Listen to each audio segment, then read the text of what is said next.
எருசலேமின் 7 வாசல்களில் 5வது வாசல் சீயோன் வாசல்.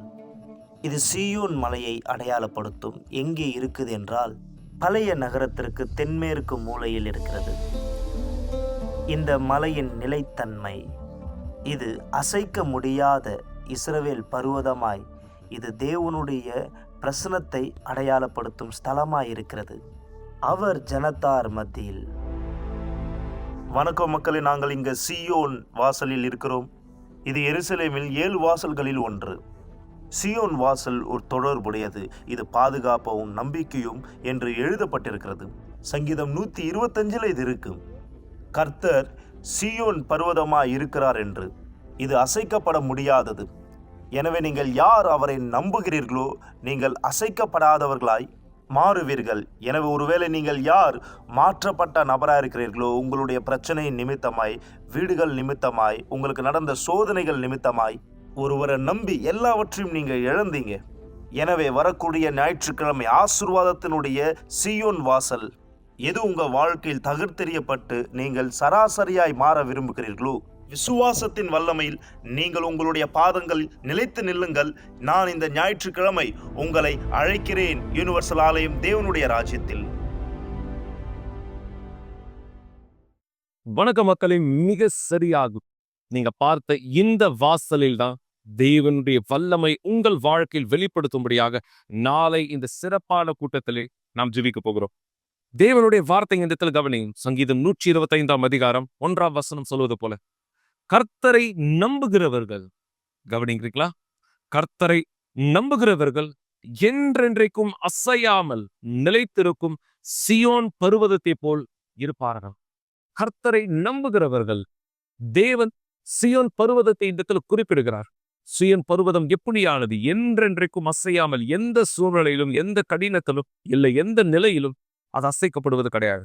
அது அவ்வளவு உறுதியானதாய் நிலைத்திருக்கிறது போல யார் ஒருவர் தேவனை நம்புகிறவராய், அவருடைய வார்த்தையை, அவருடைய வழியை, அவருடைய விருப்பத்தை நிலை நிற்கக்கூடியவராய் இருக்கிறார்களோ அவர்களுக்கு தேவன் சொல்கிறார், சியோன் பர்வதத்தை போல அவர்களும் பலனானவராய் இருப்பார்கள்.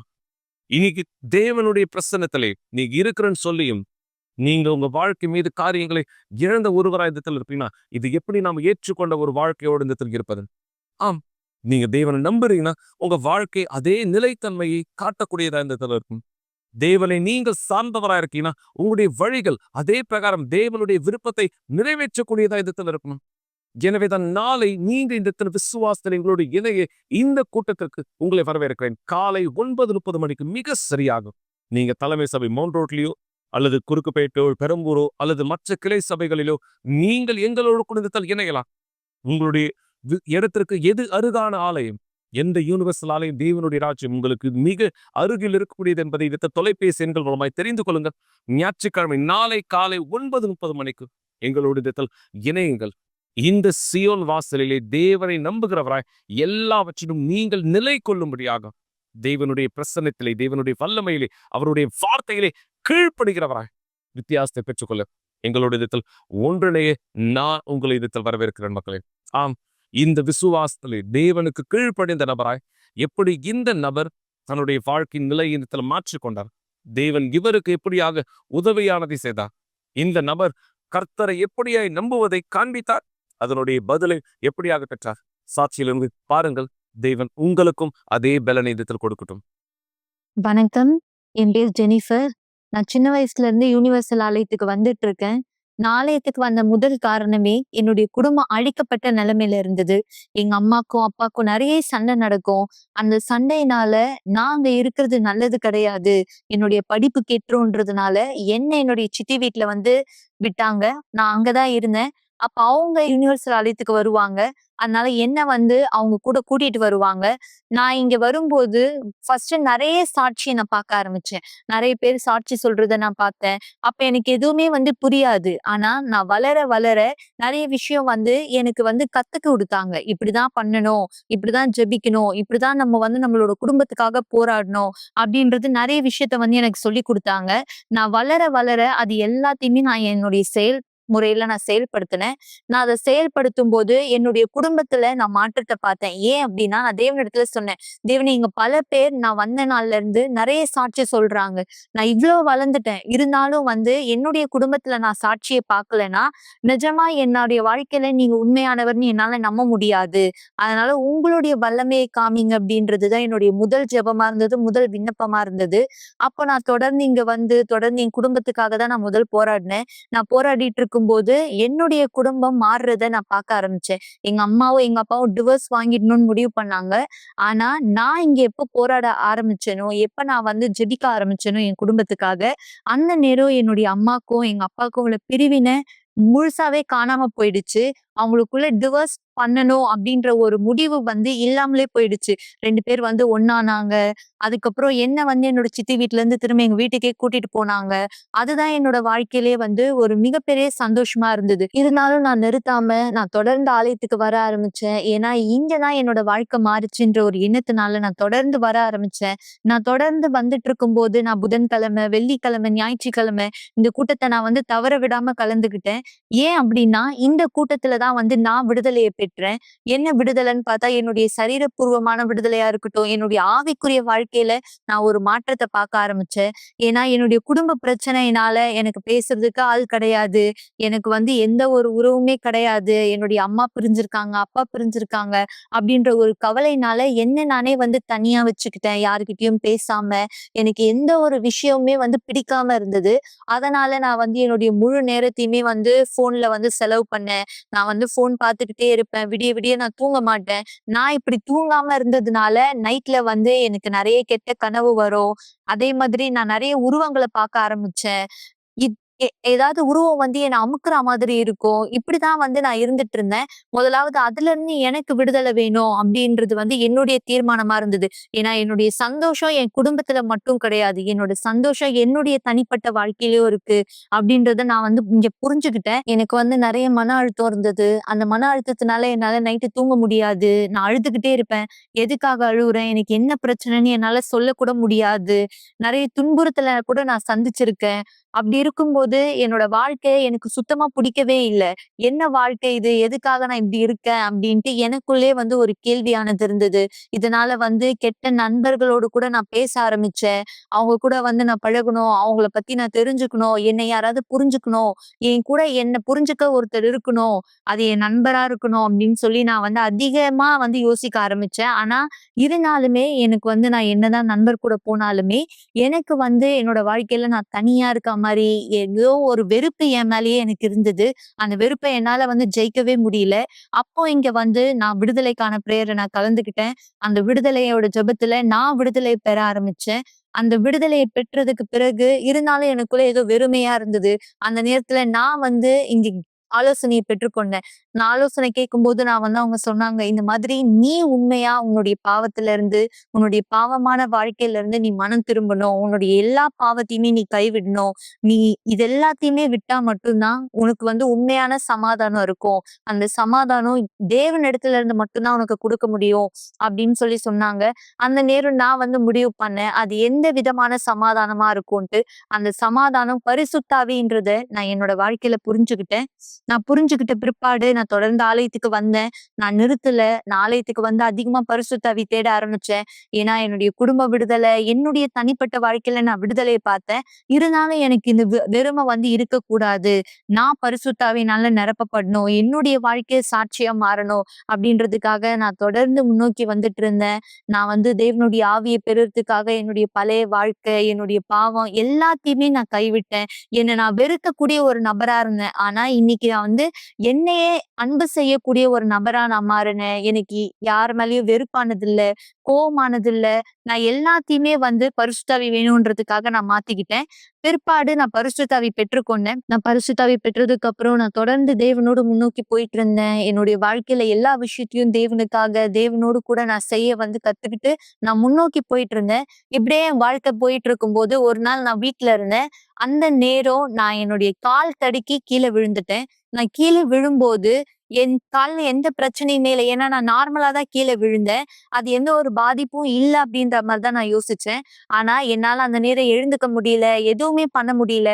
ஹாஸ்பிட்டலுக்கு கொண்டு போய் காட்டுனா என்னுடைய காலுடைய முட்டி எலும்பு, ஜவ்வு இது எல்லாமே அறுந்து முழுசா உடைஞ்சிடுச்சு அப்படின்னு சொல்லிட்டாங்க. இந்த காலே மொத்தமா ஒரு ரொம்ப பலவீனமா இருக்கு. இந்த கால் சரி பண்றது கஷ்டம் அப்படின்ற மாதிரி சொல்லியிருந்தாங்க. மாத்திரை குடுத்து பார்க்குறோம். மாத்திரையில சரி பண்ணி பார்க்கலாம் அப்படின்னாங்க. நானும் வந்து 1 வருஷமா 1 1/2 வருஷம் கிட்ட நான் மாத்திரை எடுத்தேன். நான் நெறைய ஊசி போட்டுக்க ஆரம்பிச்சேன். இந்த மாதிரி தான் இருந்தது. ஏன்னா ஒவ்வொரு டாக்டர் கிட்ட நாங்க போகும்போதும், அவங்க வந்து கால் இருக்கிற நிலைமைய விட ரொம்ப மோசமாகிட்டு இருக்கு அப்படின்றத தான் வந்து சொன்னாங்க. அந்த நேரம் வந்து எனக்கு ரொம்பவே வருத்தமானது இருந்தது. ஏன்னா என்னுடைய வேலை எதுவுமே என்னால செஞ்சுக்க முடியல. என்னுடைய வேலைய வந்து மத்தவங்க தான் வந்து செய்வாங்க. என்னுடைய அம்மா எனக்கு உதவுனாங்க. அதனால அவங்களோட வேலையுமே தடையா ஆச்சு. திரும்ப நாங்க ஹாஸ்பிட்டலுக்கு போகும்போது டாக்டர் வந்து சொன்னாங்க, அதுதான் கடைசி நேரம் நாங்க ஹாஸ்பிட்டலுக்கு போனது. டாக்டர் சொல்லிட்டாங்க, "இனியும் இந்த கால் வந்து ஆப்பரேஷன் பண்ணலைன்னா, இந்த கால் இன்னும் வந்து மோசமாயிடும். ஏன்னா இந்த கால்ல இருக்க ஒவ்வொரு நரம்புமே இன்னொரு நரம்ப வந்து அழிச்சிட்டு இருக்கு. முழு காலுமே வந்து ஸ்பாயில் ஆயிட்டு இருக்கு. இதால என்ன வேணா ஆகலாம்" அப்படின்னு சொல்லிட்டாங்க. அந்த நேரம் வந்து ஓகே ஆப்பரேஷன் பண்ணிக்கலாம் அப்படின்ட்டு நான் முடிவெடுத்து நான் தேவனோட கரத்துல வச்சுட்டு நான் போனேன். அந்த இடத்துல நான் வந்து உண்மையாவே ரொம்ப அதிகமா பயந்துட்டு இருந்தேன். ஏன்னா நான் மட்டும் அங்க தனியா இருக்கும்போது என்ன நடக்குது? என்ன ஆகும்? அப்படின்ட்டு எனக்கு ஒண்ணுமே வந்து புரியல. என்னுடைய காலுடைய நிலைமையினால என் உயிர நான் இழந்துருவேனோ! இல்ல கால் வந்து சரியாகாதோ! அப்படின்ற ஒரு எண்ணம் எனக்கு இருந்துட்டே இருந்தது. சர்ஜரி பண்ணும்போது டாக்டர் ஒரே ஒரு விஷயம் தான் எனக்கு சொன்னாங்க. இந்த கால் ஒண்ணு நல்லா ஆகலாம், இல்ல நல்லா ஆகாமலும் போகலாம். ஏன்னா வாய்ப்பே கிடையாது. ஏன்னா முழு காலுமே வந்து ரொம்ப மோசமாயிடுச்சு. நாங்க என்னதான் சர்ஜரி பண்ணி உள்ள வந்து நட்டுலாம் வைக்கணும் அப்படின்னு சொன்னாங்க. ஆனா சொன்னாலுமே கூட நட்டு வைக்க கூட வந்து இது வந்து அவ்வளவா பேலன்சபிள் இல்ல அப்படின்னு சொல்லிட்டு டாக்டர் அதான் சொன்னாங்க. என்னதான் சர்ஜரி பண்ணாலுமே சர்ஜரி முடிஞ்சதுக்கு அப்புறம் நீ வந்து ஒரு குச்சி வச்சுன்னு தான் நடக்கிற மாரி இருக்கும். நீ வந்து வாக்கர் யூஸ் பண்ணணும். உன்னால நார்மலா நடக்க முடியாது. அந்த நேரம் வந்து நான் என்னோட படுக்கையில இருக்கும்போது, அந்த சர்ஜரி வார்டுக்குள்ள இருக்கும்போது தேவனிடத்துல நான் சொன்ன ஒரே ஒரு விஷயம் இதுதான். நான் ஒரு பொருத்தனையானது பண்ணேன். தேவனே, உண்மையா நான் உங்களுக்கு சாட்சியா இருக்கணும்னா, என்ன உயிரோடு இந்த இடத்துல இருந்து கொண்டு போங்க. அப்படி இல்லையா, இது என் கால் சாட்சியா மாறாது அப்படின்னா, என்னுடைய வாழ்க்கை தேவையில்ல. ரட்சிப்பு இருக்கும்போதே என்னை எடுத்துக்கோங்க. அப்படின்ற ஒரு விஷயத்த தான் நான் தேவனிடத்துல சொன்னேன். அந்த நேரம் என் பல்ஸா இருக்கட்டும், எல்லாமே எனக்கு குறைஞ்சிடுச்சு. சர்ஜரி நடந்துட்டே இருக்கு. காலையில நான் சர்ஜரி வார்டுக்குள்ள போய் ஈவினிங் தான் என்ன வந்து ஐசியூல இருந்து கொண்டு வந்தாங்க. நான் உயிரோட தான் வந்தேன். நான் வந்ததுக்கு அப்புறம் என்னோட வலி வந்து என்னால தாங்க முடியல. சர்ஜரி முடிஞ்சதுக்கு அப்புறமும் ப்ளீடிங் வந்து ஆகிட்டே இருந்தது. முட்டியோட சைடுல ஒரு ஓட்டை மாதிரி போட்டிருந்தாங்க. அந்த ஓட்டையில இருந்து வந்து எனக்கு ரத்தம் வந்து கசிஞ்சுட்டே இருந்தது. அழுத்தி, அழுத்தி அந்த ரத்தத்தெல்லாம் எடுத்தாங்க. நான் ஹாஸ்பிட்டல்ல தான் இருந்தேன். இருந்தாலும் அதே வீட்ல சொன்னேன். ஓகே, நான் இங்க வந்துட்டேன். என்ன உயிரோடு கொண்டு வந்துட்டீங்க. நான் உங்கள நம்புறேன். மருத்துவர் என்ன வேணா சொல்லலாம். ஆனா உங்களால முடியாதது எதுவுமே கிடையாது. பல பேர் வாழ்க்கை சாட்சியா மாறுதுன்னா, இன்னைக்கு நான் உங்களோட ஆவிய பெற்று இருக்கேன். நான் தான் உங்களுக்கு மத்தியில சாட்சியா நிக்கணும். உங்கள மகிமைப்படுத்தணும். அப்படின்னு நான் சொல்ல ஆரம்பிச்சேன். அந்த நேரம் பரிசுத்த ஆவி மட்டும் தான் என்ன பலப்படுத்தக்கூடியவரா இருந்தாரு. ஏன்னா என் குடும்பத்துல கூட எல்லாருமே வந்து அவங்களோட நம்பிக்கைய விட்டுட்டாங்க. அந்த நேரம் எனக்குள்ள வந்து ரொம்ப பயமா இருந்தது. இருந்தாலும் எனக்கு பரிசுத்த ஆவி பலப்படுத்தினாரு. இல்ல என்னால முடியும். எல்லாராலயுமே வந்து அவங்களோட வாழ்க்கையில சாட்சிய பார்க்க முடியும்னா, என்னோட விசுவாசத்த நான் பயன்படுத்தும்போது தேவன் என்னுடைய வாழ்க்கையிலயும் மாற்றத்த கொண்டு வர முடியும். அப்படின்ற ஒரே உறுதி தான் எனக்கு இருந்தது.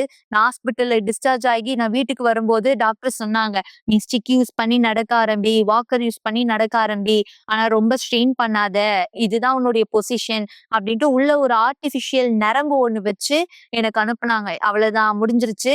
இனிமே வந்து இது வந்து எந்த ஒரு ஆபத்தும் வராம பாத்துக்கோ. ஏன்னா நீ எது பண்ணாலும் அது டக்குன்னு அந்த நரம்பு விட்டுரும்.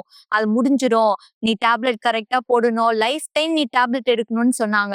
நான் தேவனிடத்துல நான் சொன்னேன், "தேவனே, நான் உங்க பீடத்தை ஏறப் போறேன். நான் உங்க பீடத்தை ஏறும்போது கண்டிப்பா நான் பீடத்துல இருந்து இறங்கும்போது இதே ஒரு ஜெனிஃபரா நான் இறங்க மாட்டேன். என் வாழ்க்கை மாறும்." அப்படின்ற ஒரு தீர்மானத்தோடு நாங்க முடிஞ்சதும் அந்த வாரம் நான் ஆலயத்துக்கு வந்தேன். நான் வந்ததுக்கு அப்புறம் நான் பீடத்துல ஏறினேன். நான் தேவனிடத்துல சொன்னேன், "இங்க நான் நிக்கிறேன் தேவனே. தகப்பனே, இந்த கொம்போடு நான் பீடத்தை ஏறி இருக்கேன். ஆனா அடுத்த தடவை நான் பீடத்தை ஏறும்போது இந்த கொம்பு இல்லாத ஒரு நபரா தான் நான் ஏறணும். எனக்கு எந்த வாக்கரும் தேவையில்ல, வீல் சேரும் தேவையில்ல அப்படின்னு சொல்லி நான் சொன்னேன். எதுவுமே எனக்கு தேவையில்லை. ஏன்னா நான் நல்லா நடக்கிறேன், நல்லா ஓடுறேன். என்னால என்னுடைய வேலைய என்னுடைய குடும்பத்துல செய்யறவங்களை விட அதிகமா பலனா செஞ்சுக்க முடியுது. இனியே இந்த கால்ல எனக்கு வலி கிடையாது. எந்த காலை நான் பத்திரமா பாத்துக்கணும்னு சொன்னாங்களோ, இனி அந்த கால்ல எனக்கு எந்த ஒரு பிரச்சனையுமே கிடையாது. ஏன்னா என்னோட கால் ஆரோக்கியமா இருக்கு, பலனா இருக்கு. அத நான் உறுதியா நம்புறேன். ஆலயத்துக்கு வர ஆரம்பிச்சேன். தேவனை பத்தி தெரிஞ்சுக்கிட்டு இன்னும் அதிகமா நான் பரிசுத்தாவி தேட ஆரம்பிச்சேன். அதிகமா நான் தேவனோடு கூட இணைஞ்சவளா இருக்கணும். என்னோட வாழ்க்கையில இன்னும் எதெல்லாம் ஒழிக்கப்பட்டதா இருக்கோ, எதெல்லாம் நிறைய விஷயம் நான் கைவிட வேண்டியதா இருக்கோ, எல்லாத்தையுமே நான் தேவனுக்காக விட்டு என்னோட முழு வாழ்க்கையை அவர் இடத்துல அர்ப்பணிச்சேன். இன்னைக்கு நான் ரொம்ப சந்தோஷமா இருக்கேன்.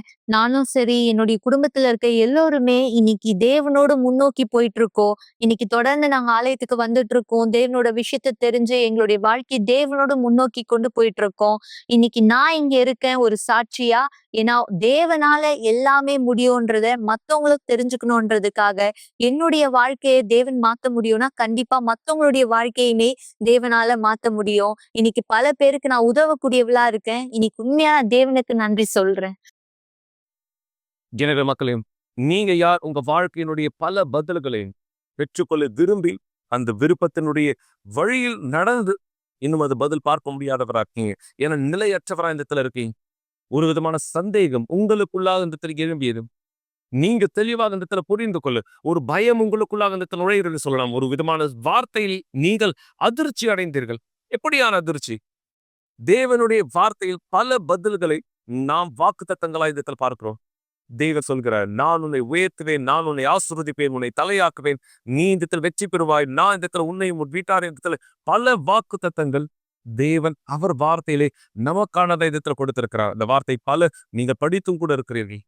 ஆனா எப்போது ஒரு பிரச்சனையானது நீங்க கேள்விப்படுறீங்களோ, எப்பொழுது ஒரு சூழ்நிலை மோசமானதாய் இருப்பதை குறித்து உங்களுக்கு அறிவிக்கப்படுகிறதோ, உடனடியாக நீங்க எந்தற்கு உங்களுடைய வாழ்க்கையை இடத்தில் கவனம் செலுத்துறீங்க? தேவனுடைய வார்த்தையின் மீதா அல்லது நீங்க கேட்ட அந்த பிரச்சனையினுடைய வார்த்தையின் மீதா? ஒரு மருத்துவர் சொல்கிறார், நீங்க மிக மோசமான சூழ்நிலையில் இருக்கிறீர்கள், உங்களுடைய வாழ்வின் நாட்களை எண்ணிக்கொண்டிருக்கிறீர்கள், அல்லது உங்களுடைய குடும்பத்தார் இன்னும் சில நாட்கள் தான் அல்லது சில மணி நேரங்கள் தான் உயிரோடு கூட இந்த இருப்பார்கள். அப்படியான வார்த்தை இந்த நீங்க கேட்கும்போது அந்த வார்த்தை எப்படி அவங்களை பாதிக்குது? நான் சொல்ல வருது உங்களுக்கு புரியுதுங்களா? தேவனுடைய வார்த்தை ஒரு பக்கம் இருக்கு, உங்க வாழ்க்கையை ஆசீர்வதிக்க முடியாது, தேவனுடைய வழிநடத்தலை கொடுக்க முடியாது. ஆனா இந்த உலகத்தினுடைய அசுத்தம் மக்களுடைய வார்த்தையை பயன்படுத்துகிறது எதிர்மறையாக, சந்தேகங்களுக்கு, பயங்களுக்கு, பதட்டங்களுக்கு நீங்க ஆளாக்கும்படியாக. நீங்க அந்த வார்த்தை கேட்கும்போது ஒரு மருத்துவர் இடத்துல இருந்தோ, அதிகாரி இடத்துல இருந்தோ, காவல் இடத்துல இருந்தோ, வழக்கறிஞர் இடத்துல இருந்தோ, அல்லது வேறு ஒரு நபர் இடத்துல இருந்தோ, நீங்க உடனே அந்த பயத்துக்குரிய வார்த்தை உங்களுக்குள் நுழைய அனுமதிக்கிறீங்க. அது உங்களுக்குள்ள சந்தேகத்தையும் நடுக்கத்தையும் அதிர்ச்சியும் உண்டாக்குறது. நீங்கள் அசைக்கப்படுகிறீர்கள். எனவேதான் தேவன் அவர் வார்த்தை தெளிவா சொல்கிறார், கர்த்தருடைய வார்த்தைக்கு நம்பிக்கையாய் செவி கொடுக்கிறவர்கள் சீயோன் பருவதத்தை போல என்றென்றைக்கும் நிலைத்திருக்கிறவராக இருப்பார்கள். எனவே நீங்க எந்த வார்த்தையிலே உங்களுடைய வாழ்க்கையின் பலனை இழந்தீர்கள்? ஒரு பேப்பர் எடுங்க. இந்த பேப்பரில் மிக தெளிவா இந்த குறிப்பிடுங்க, எதுவெல்லாம் உங்களுடைய வாழ்க்கையில் நீங்கள் இழந்தீர்கள், எதுவெல்லாம் உங்களுடைய பயம், பதட்டம், ஒரு தவறான முடிவு நிமித்தம் நீங்க இந்த இழந்தீர்கள், எல்லாவற்றையும் இந்த குறிப்பிடுங்க. நாளை காலை 9:30 மணிக்கு பீடத்தில் எங்களோடு இந்த விசுவாசத்தினுடைய ஜெபத்தில் இணையுங்கள். சீயோன் வாசலுடைய ஆசீர்வாதங்கள் தேவன் சொன்னது போல நீங்கள் உங்கள் வீட்டார் பெற்றுக்கொள்ளும்படியாக தேவன் உங்களுடைய வாழ்க்கையை அதி அற்புதமானதா இந்த மாற்ற விருப்பம் உள்ளவராய் இருக்கிறார் என்பதை மறந்து விடாது நீ. எனவே மக்களை, இந்த நேரம் கூட நீ இந்த பேப்பரை தயார்படுத்துங்க, இந்த இரவு தயார்படுத்துங்க. ஏன்னா நாளை காலை நீங்கள் எங்களோட இந்த இணைந்திருப்பீர்கள். உங்களுக்கு அருகில் இருக்கக்கூடிய யூனிவர்சல் ஆலயம் தேவனுடைய ராஜ்யத்திலையும். ஆம், தேவன் உங்க வாழ்க்கையை மாற்ற விரும்புகிறார். கவனிங்க, யார் நீங்க அழுதுட்டு இருக்கீங்களோ, யார் நீங்க இந்த அந்த குழப்பத்திலே, பயத்திலே, சந்தேகத்திலே வாழ்க்கையை வாழ்ந்து கொண்டிருக்கிறீர்களோ, யார் அந்த பதட்டத்தில் இருக்கீங்களோ, தேவன் உங்களுக்கு உதவி செய்ய இந்த விருப்பம் உள்ள தேவனா இந்த இருக்கிறார். தேவன் அவரிடத்தில் வருகிறவர்களை ஒருபோதும் பொறுமை தருவதில்லை. தேவனுடைய உதவி உங்களுக்கானதா இந்த இருக்கட்டும். தேவனுடைய வல்லமை உங்க வாழ்க்கை மீது வெளிப்படுத்தக்கூடியதா இருக்கும். இந்த சாட்சியை பாருங்க. பிற்பாடு இறுதி வார்த்தையை உங்களோடு பேச நான் இருப்பேன்.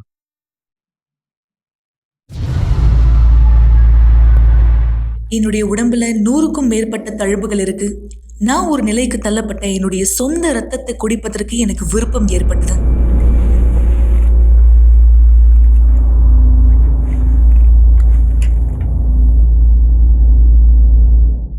எனக்கு தெரியும் இந்த புகைப்படம் எல்லாமே வினோதமா இருக்குன்னு.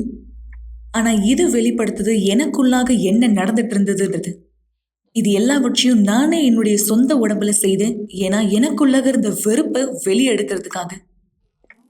எனக்கு 6லேருந்து 7 வயசு இருக்கும் பொழுது நான் பாலியல் துன்புறுத்தல்னால பாதிக்கப்பட்டிருந்தேன். அது எனக்குள்ள மிகப்பெரிய ஆறாத காயங்களை கொண்டு வந்தது. அதுக்கு பிற்பாடு எங்களுடைய வீட்டுல நிறைய வாக்குவாதங்கள் நடக்கும். என்னுடைய அம்மாவை 2வதாக திருமணம் செய்து கொண்ட அந்த நபர், அவர்னால ஒவ்வொரு நாளும் வீட்டுல சண்டை நடக்கும். அவர் குடிப்பழக்கத்துக்கும் போதை பழக்கத்துக்கும் அடிமையானவரா இருந்தார். நான் என் கண்ணால பார்த்திருக்கேன் என்னுடைய அம்மாவை அவர் கொலை செய்ய முயற்சி பண்ணது. இது எல்லாத்துக்குமே நான் தான் காரணம்னு சொல்லி எல்லா பழியும் நான் என் மேலேயே எப்பவுமே போட்டுப்பேன். அப்பதான் எனக்கு ஒரு யோசனை வந்தது. எனக்குள்ளாக இருக்க எல்லா காயத்தையும் வெளியே கொண்டு வரணும் அப்படின்னா என்னுடைய உடம்ப நான் காயப்படுத்துறது தான் ஒரே வழின்னு. நான் என்னை காயப்படுத்திக்கிட்டேன். ஏன்னா நானே நினைச்சேன் நான் உண்மையாகவே கஷ்டப்படணும் அப்படின்னு. இது நடந்ததுக்கு எல்லாமே நான் தான் காரணம் அப்படின்னு நினைச்சு என்னுடைய உடம்பு தான் இதுக்கு விலை செலுத்தணும்னு நினைச்சேன். நான் என்னுடைய உடம்பை அறுத்துக்கும் பொழுது அது ஒரு போதையை போல இருந்தது. நான் பிளேட்னால என்னுடைய கரங்கள், என்னுடைய வயிற்று பகுதியை வெட்டினது மட்டும் இல்லாம நான் என்னுடைய கையில அந்த நாடி துடிப்பு இருக்க இடத்துல ஒரு ஷார்ப்பான கத்தியை வச்சு குத்தி இருக்கேன். எனவே அதற்குள்ளாக இருக்க ஆழமான ஒரு காயம் வெளிப்படும்படியாக, அது மூலமா ஏற்படுற வலியை நான் உணர்றதுக்காக நேரங்கள் போச்சு. முன்னாடி நான் எப்படி உணர்ந்தேனோ அதே போல இனிமேலும் நான் உணரல. அப்பதான் சிகிச்சை செய்யும் பொழுது ஒரு சின்ன கத்தியானது வச்சிருப்பாங்க, அதை வச்சு என்னையே நான் குத்திக்க ஆரம்பிச்சேன்.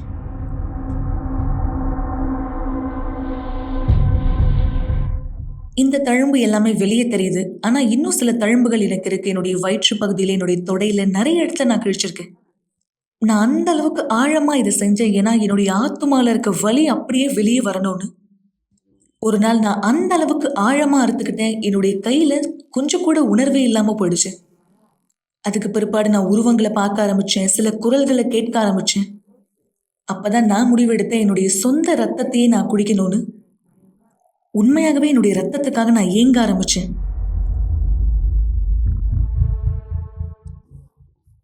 ஆனா மறுபடியும் நான் என் உடம்பு அறுத்துக்கிட்டது முன்னாடி போல அந்த உணர்வு எனக்கு கொடுக்கல. அதுக்கு பிற்பாடு சில வாரங்கள் நான் எப்படி மரித்து போகணும்னு யோசிக்க ஆரம்பிச்சேன். நான் மறிக்கணும்னு நினைச்சேன், அவ்வளவுதான். என்னால சரியாவே மூச்சு விடவே முடியாம போயிடுச்சு. என்னை பொறுத்த வரைக்கும் மூச்சு விடுறதே ஒரு மிகப்பெரிய பாரம். என்னுடைய அம்மா தூக்க மாத்திரை எடுத்துப்பாங்க.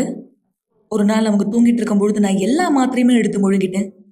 இந்த புகைப்படம் அன்னைக்கு எடுத்ததுதான். மொத்தம் நான் 62 மாத்திரைகளை முழுங்கினேன். அதுக்கு பிற்பாடு பல மாதங்கள் நான் சுயநினைவு இல்லாம இருந்தேன். என்னுடைய உறவினருக்கு அனுப்பும்படியா எங்க அம்மா இந்த போட்டோவை எடுத்தாங்க. அந்த காலத்துல நான் நாப்கின் பயன்படுத்த வேண்டியதா இருந்துச்சு. ஏன்னா என்னால எதுவுமே செய்ய முடியல. ஏன்னா என்னால எழுந்துக்கவே முடியாது. நான் எப்போ கண் முழிச்சேனோ என்னை மனநோயாளிகள் இருக்க இடத்துக்கு மாத்திட்டாங்க. அவங்க என்னை தொடர்ந்து கவனிச்சுட்டே இருந்தாங்க.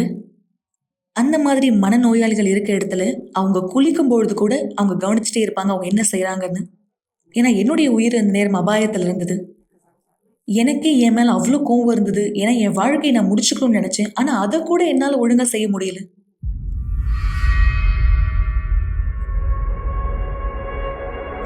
அதுக்கு பிற்பாடு அங்கிருந்து என்னை அனுப்பிச்சிட்டாங்க. ஆனா தற்கொலை செய்து கொள்ளணுன்ற விருப்பம் எனக்கு தொடர்ந்து இருந்தது. நான் தொடர்ந்து என்னை காயப்படுத்திக்கிட்டே தான் இருந்தேன். நான் என்னை மீண்டுமாக அறுத்து கொள்ள ஆரம்பிச்சேன். அது இன்னும் ஆழமா போச்சு. அடிக்கடி செய்ய ஆரம்பிச்சேன். ஒரு நாள் நான் என்னை அந்த அளவுக்கு ஆழமா அறுத்து கொண்டேன். அந்த நேரத்துல என்னுடைய சில நண்பர்கள் வந்துட்டாங்க. அந்த சூழ்நிலையில என்னை பார்த்தாங்க. சொல்லப்போனா உங்க தோழில ஒருத்தங்க இங்க இருக்காங்க. ப்ளே பட்டனை பிரஸ் பண்ணி பாருங்க. ஸ்டெஃப்னி, நாங்கள் அனுப்பிச்ச எந்த செய்திக்குமே சில நாட்களாக பதில் அனுப்பவே இல்லை. எனவே நான் மற்றும் என் கூட சில நண்பர்கள் எல்லாரும் முடிவெடுத்தோம் அவன் வீட்டுக்கு போய் என்ன நடக்குதுன்னு பார்க்கணும்னு. எப்போ நாங்கள் அவங்க வீட்டுக்கு போனோமோ நான் உண்மையாலே அதிர்ச்சி அடைந்தேன். ஏன்னா இந்த மாதிரி தன்னுடைய உடம்பை அறுத்து கொண்ட ஒரு நபரை முன்னாடி நான் பார்த்ததே கிடையாது. அவ வீட்டுல இருந்து நிறைய பிளேட், நிறைய கூர்மையான பொருட்கள் நாங்கள் கண்டுபிடித்தோம். எல்லாத்தையுமே நாங்கள் போகும்போது எடுத்துட்டு போயிட்டோம். எனவே அவ மீண்டும் தற்கொலை செய்ய முயற்சி பண்ண மாட்டான்னு நினைச்சோம்.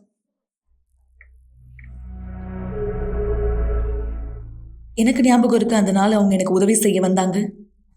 அவங்க என்கிட்ட என்னை பார்த்து சொன்னாங்க, நாங்க உன்னை விட்டுட்டு போயிட மாட்டோம் அப்படின்னு. தேவனும் என்னை விட்டு போயிட மாட்டாருன்னு அவங்க எனக்கு சொன்னாங்க.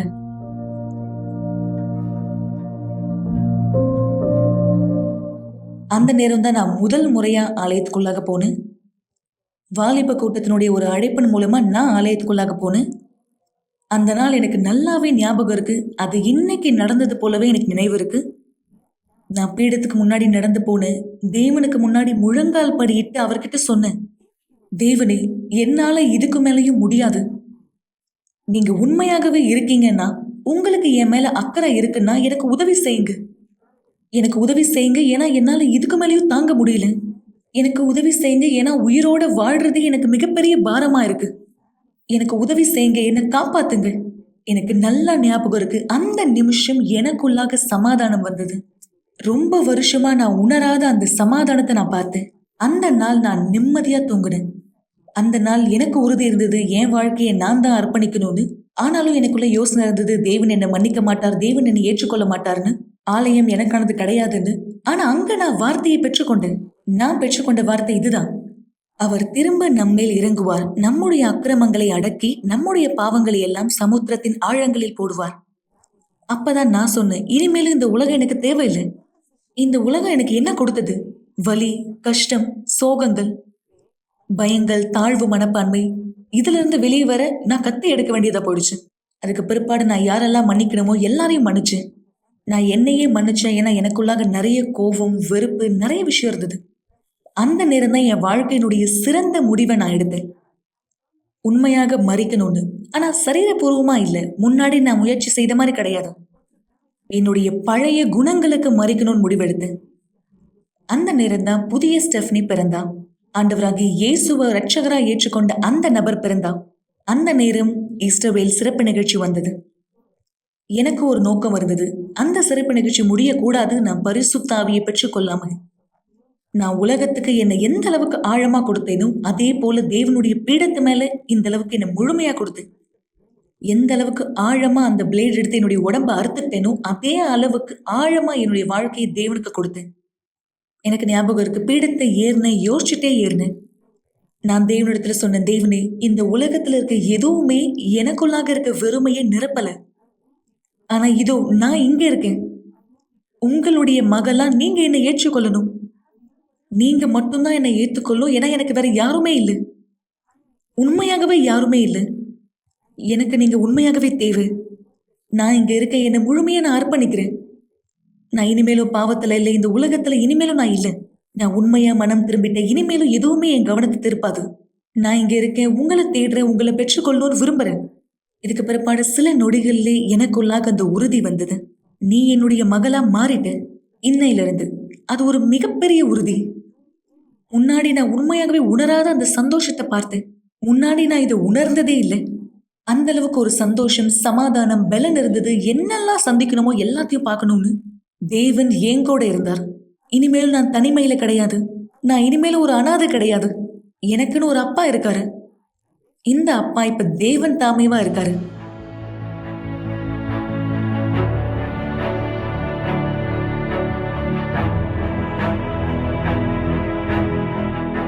இன்னைக்கு நான் வாலிப குழுல ஒரு பகுதியில இருக்கேன். உதவி என்ற திட்டத்துல நானும் பங்கேற்கிறேன்.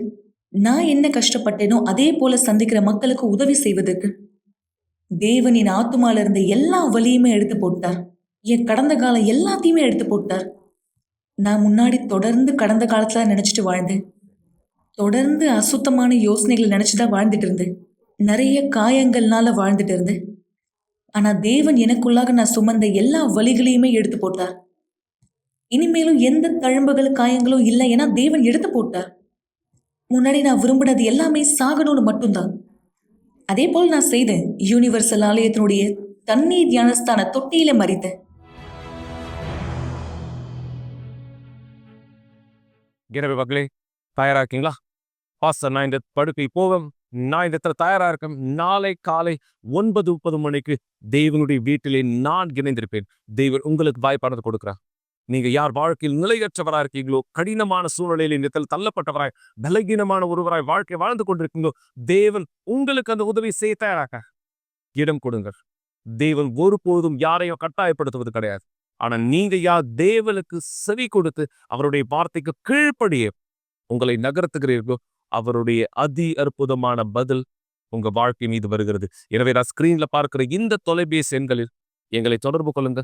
9384638738. தேவனுடைய அதி அற்புதமான பதிலை பெற்றுக்கொள்ள தேவனுடைய மனுஷனாய் அதிகாரத்தில் விசுவாசத்தில் உதவி செய்ய நாங்க தயாராக்கும். இலவச ஜெபங்கள், ஆலோசனைகள், வழிநடத்துதல், தேவனுடைய திட்டம் உங்க வாழ்க்கை மீது நிஜமாக்கப்படட்டும். நாளை இதே விசுவாசத்தில் ஆலை சந்திக்கிறேன், அல்லது மீண்டும் திங்கட்கிழமை இந்த நிகழ்ச்சியில் உங்களை சந்திக்கிறேன். தேவன் உங்களையும் உங்கள் வீட்டையும் ஆசீர்வதிப்பாராக. இயேசுவின் பெயராலே சென்று வாருங்கள் மக்களே.